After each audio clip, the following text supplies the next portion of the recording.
I was 19 at the time. I was fortunate enough to have a girlfriend's parents who liked me enough to let me stay at the house with their daughter. Her mom came, it was in the morning obviously, her mom came storming through the bedroom door crying hysterically. Like, you know, just a plane, the towers, just, and no idea what she was talking about. Go upstairs to watch the news with her and her husband just in time to see the second plane like hit the other tower. And then it's just, you know, complete mind numbness. And then, oh shit, I gotta go to work. I still gotta go to work. So I go downstairs to the platform for the R. It was on 9th Street between 3rd and 4th Avenues in Park Slope. I still gotta go to work. I'm on the platform for the R. I had it timed down to where every 8 minutes the next R came. So if I missed one, I just knew 8 minutes, another R local. 18 minutes, I'll make it to Bay Ridge, 86th Street. I'm standing there and man, you're standing on the platform and you're just by yourself and you have your personal space. I think I was about 12 years old in 2001, and it was about 5 in the morning my time. I was sleeping in my family's home in Alaska. It was about 5 in the morning, and I just remember my mom just banged the door open, woke me up out of sleep, and just said, "Wake up, Jeremiah, we're going to war." And it was like the most fucked up way to wake up a 12-year-old ever. And then we just watched it on TV, and I still went to school that day. And it was just a weird day, you know? That's it.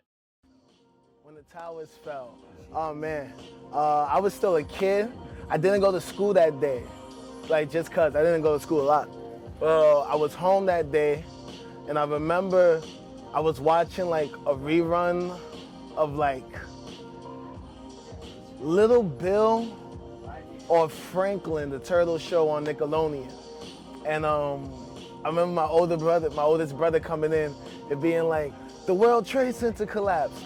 And I was like, I didn't understand like what he was talking about or what that even really meant.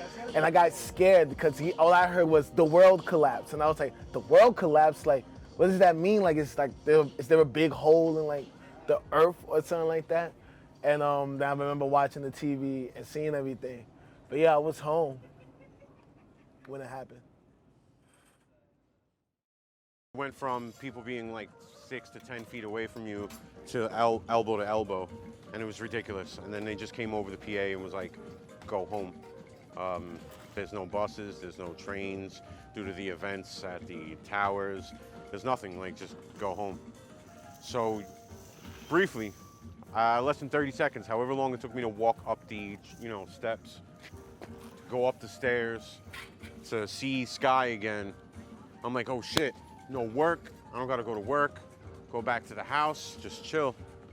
And then you see paper falling. It was gorgeous out. It was gorgeous, man. Gorgeous day. So you see the sun, you're like, yes, no work, no work. And then the paper is flying like snow. It looked like it was snowing. And then you just instantly, like, you realize, like, what happened. I think I have to make it. I think that's it.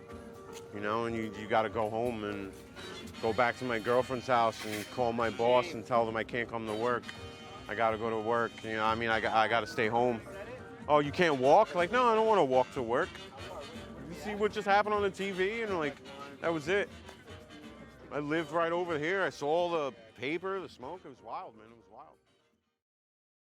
So anyway, I was living when the World Trade Center was hit. I was living in the East Village on 11th Street between 1st and 2nd, right next to Venero's, with my friend Gideon in an old tenement-style building. And that morning, he ran into my room. I said, "You have to wake up." And we had both, amazingly enough, taken home sort of random people that night.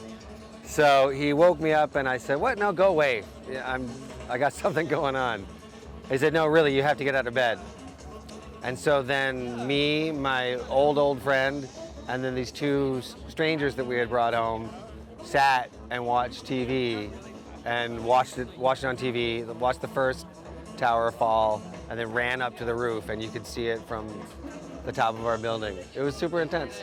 And we had the only landline, on our whole block.